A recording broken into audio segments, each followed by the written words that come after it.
थेट दृश्य आपण बघतोय पुणे पोलीस आयुक्तालयातून।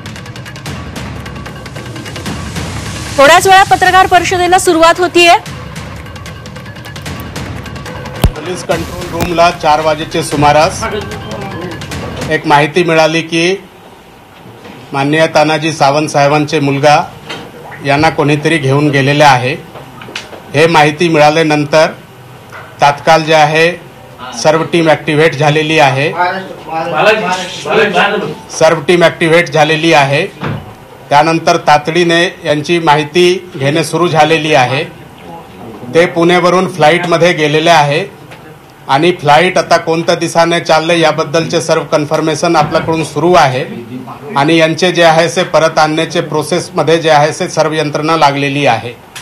याबद्दल सिंगल रोड पोलीस स्टेशनला एक करण्यात आलेली आहे। संघाने जे आहे क्राईम ब्रांचकडे हे तपास जे आहे ते हँडओव्हर करण्यात येत आहे आणि क्राईम ब्रांचचे जे आहे टीम यांच्या तपासमध्ये लागलेले आहे।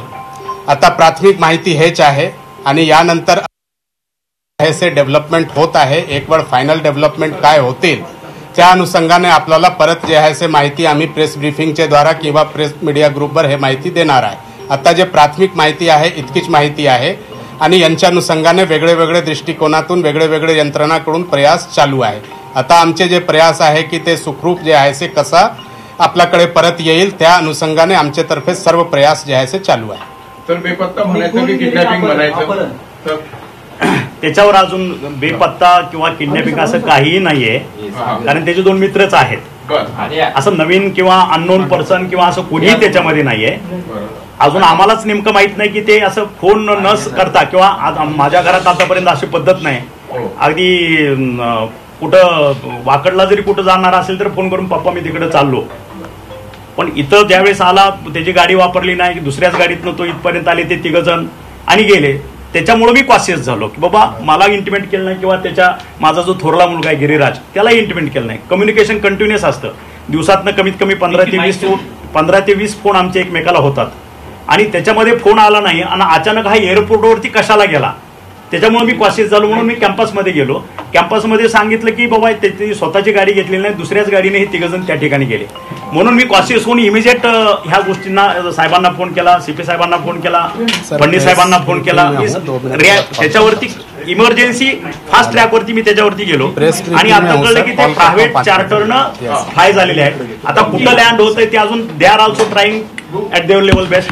आम्ही आमच्या पद्धतीने प्रयत्न करतोय। We are waiting the result.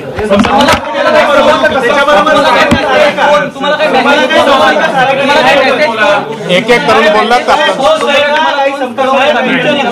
तुमच्याशी बोलणं झाले का? आता ते सुखरूप आहेत का? तुमच्याशी बोलणं झालंय का? फ्लाईट मध्ये असलं तर बोलणं कसं होईल? आपल्याला समजलं कसं फ्लाईट मध्ये? जो ड्रायव्हर सोडायला गेला माघारी तो म्हणला की मी त्यांना सोडून आलो, म्हणून आम्हाला कळलं की नेमकं कुठं गेले हे समजू शकतो काही नाही, काहीच माहित नाही।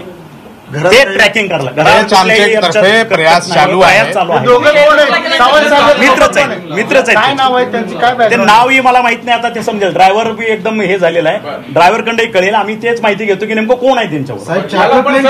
किडनॅपिंग नाही अजून तेही माहिती, सर्व गोष्टी तुम्हाला तपास चालू आहे। चार्टर्ड घेऊन गेलेत का एवढं विचारतोय? प्रायव्हेट प्लेन घेऊन गेलेत का? ते आता इथनं त्या ड्रायव्हरनं आम्हाला दिलेली माहिती की मी D1ला त्यांना सोडला आतमध्ये आणि मी गाडी घेऊन माघारी आलो। पण आपण जे संपर्क करताय आम्ही करतोय प्लेनला ते आम्ही नाही की गाडी पोलीस नाही अजून ते माहितच आहे। फ्लाईट आहे मग ते चार्टर आहे का रेग्युलर फ्लाईट आहे आणखी काय ते अजून आणि they are also trying to their level. नाही आम्ही काय सांगितलं, स्वतःहून गेले म्हणजे जसं आमच्यात कम्युनिकेशन झालं नाही। Okay, thank you.